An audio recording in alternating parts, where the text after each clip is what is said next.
All right, we've talked about the 8 planets plus some there. Now we're going to look at some other objects that do move throughout our solar system, but they're definitely not planets. They don't qualify as that by any definition, other than the most vaguest definition. And we're going to look at asteroids, comets, and meteoroids. It starts on page 329 in our books. And the first group here is asteroids. Ceres is one of these asteroids.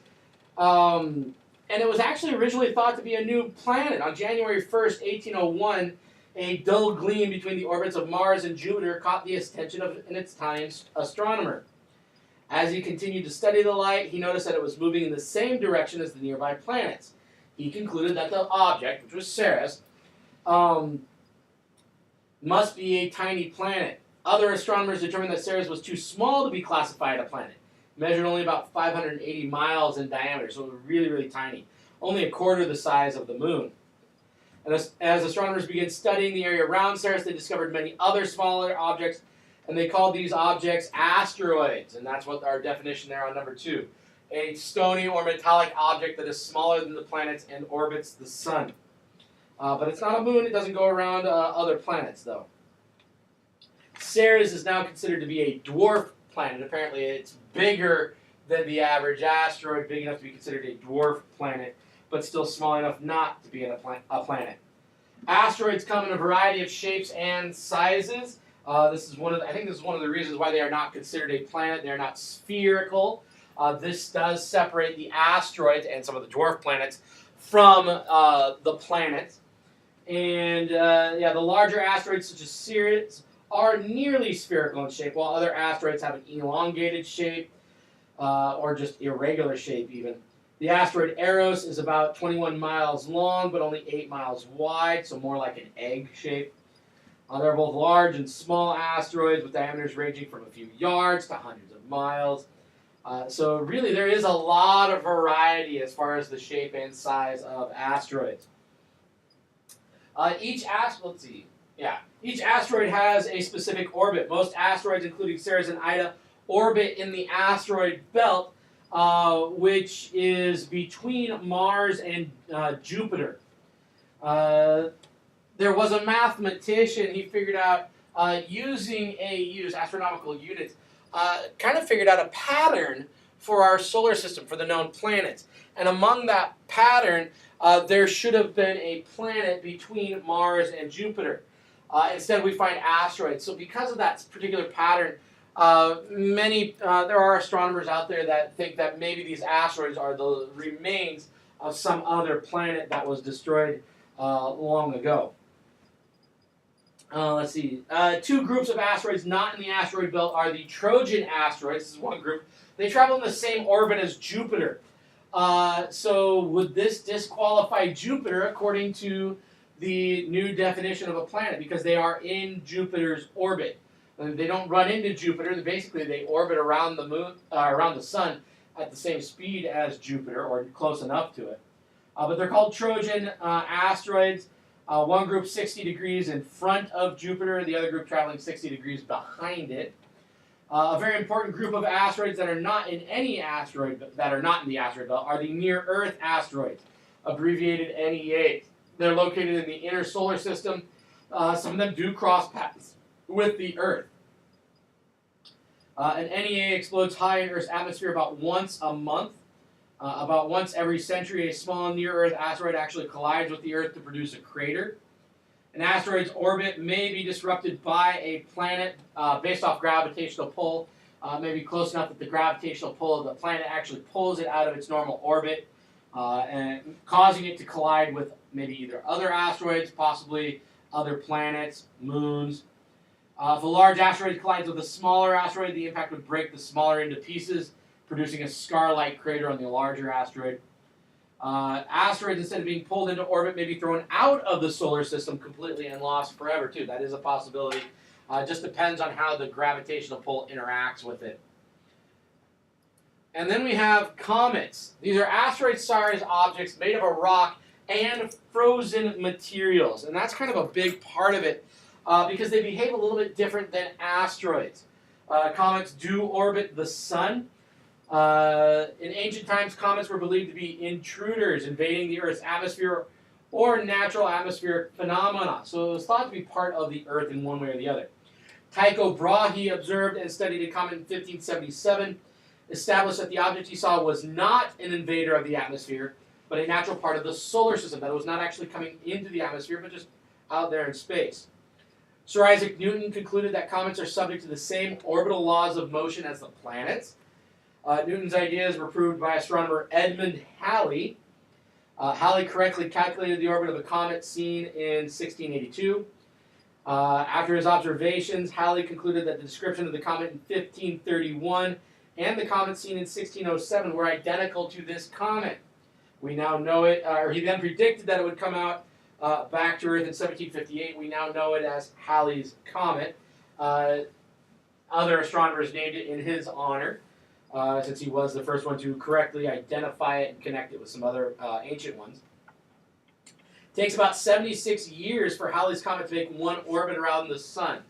Most people are fortunate, basically, if they get to see it twice in their lifetime. I myself have seen it once in my lifetime, and when I was much younger, and there is the distinct possibility that I could live to see it again. Its next appearance, it appeared once in 1986. Its next appearance will be February of 2061. I will be considerably older by then, but it's not beyond the stretch to say that I will still be alive. As a matter of fact, it was Samuel Clemens who was born when Halley's Comet came into the solar system and was observed at one point. And he said, I came in with the comet and I will leave with it. And he did die the next time it came back into the solar system. It was just one of those things that he saw it as one of those omens kind of him. So, what makes up a comet? We see it there at 5. We have the nucleus, which is the heart of the comet, about 2/3 ice and 1/3 dust on average. The coma, the cloud formed by gas and dust around the nucleus, and then the tail, a highly reflective streamer made of gas and dust particles. The tail always points away from the sun because of the solar wind pushing it. And we have really two types of comets that we've identified, or two groupings of comets that we've made. And one is the short period comets. These have a period or an orbit that is shorter than 200 years. And then long period comets. These are comets that have orbits of over 200 years. Encke's comet has the shortest recorded period, only 3 years and 4 months. This orbit is so small and so close that a trained observer can track its entire path. Comet Hale-Bopp, which reached perihelion in 1997, has one of the longest recorded periods, almost 4,000 years. Some of them are very long, some of them are much shorter. Comets do break apart and break up eventually. As a matter of fact, the tail is kind of an indication of that. The tail is parts of the comet leaving the comet.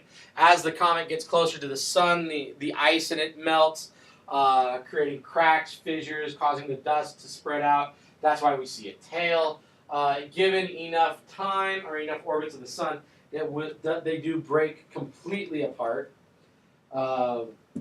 Since the early 1990s, astronomers have discovered hundreds of small icy objects orbiting farther from the sun than the planet Neptune. These objects resemble comet nuclei. They appear to be part of a vast belt, similar to the asteroid belt, but this one is called the Kuiper belt, and this is where some of the comets are thought to originate from. Pluto, Ares, and all the other known dwarf planets are actually found in this belt. So that takes us from comets. Now, like I said, asteroids and comets, really the major distinction there is that comets are known to have ice as part of their makeup, and there tends to be more dust on them, ice and dust. Whereas the asteroids are stone, solid rock, or metal, or a combination thereof. Then we get to meteoroids. Meteoroids are small chunks of rock or metal in space. Not very different than asteroids, really, as far as what they're made of. They range in size from microscopic specks to giant boulders. Scientists generally agree that meteoroids are smaller than asteroids, so size is one of those things that does separate it. However, there is no official definition that separates large meteoroids from small asteroids. So there can be some crossover there as far as when people talk. Meteoroids come in all different textures. Some have a coarse outer surface, while others have a smooth appearance. You go to many museums around the world, and you will find meteoroids that have landed on Earth in their displays. OMSI has some here in Oregon. Pretty much every state natural museum will have some. Shooting stars. Sometimes meteoroids travel too close to Earth and slam into the atmosphere. And that's what we have a picture of down there, is a meteor shower, really. And as they collide or careen through the atmosphere, they burn up. Now, the larger the meteoroid is, the longer it's going to take, the brighter the burn. And they just go through our atmosphere, burn up, making a streak. And it can happen so fast that if you're not looking at it, you may not see it. So people who want to see a meteor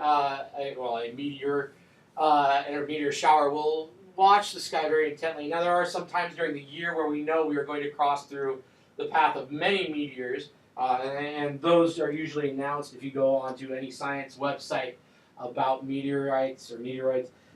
You will see dates, and you'll know the rough estimate of time of when you should be outside watching.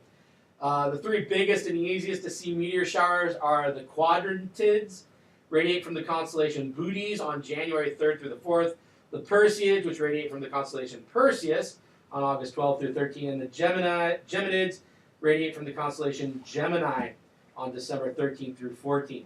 And every now and then we get some that crash into the Earth, and these are called meteorites.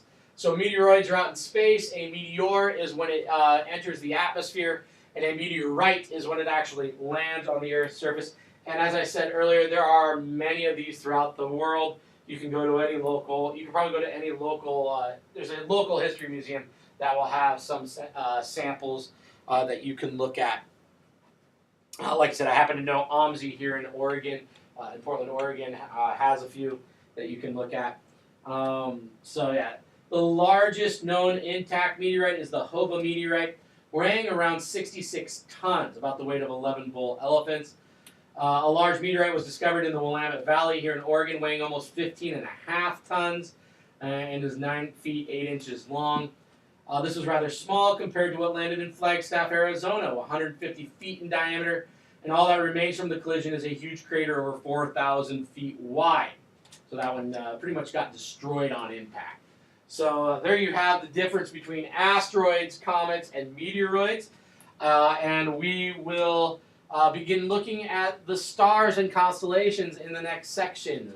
So some of these constellations that we heard today, Perseus, Bootes, Gemini, we will be looking more at more in the next section.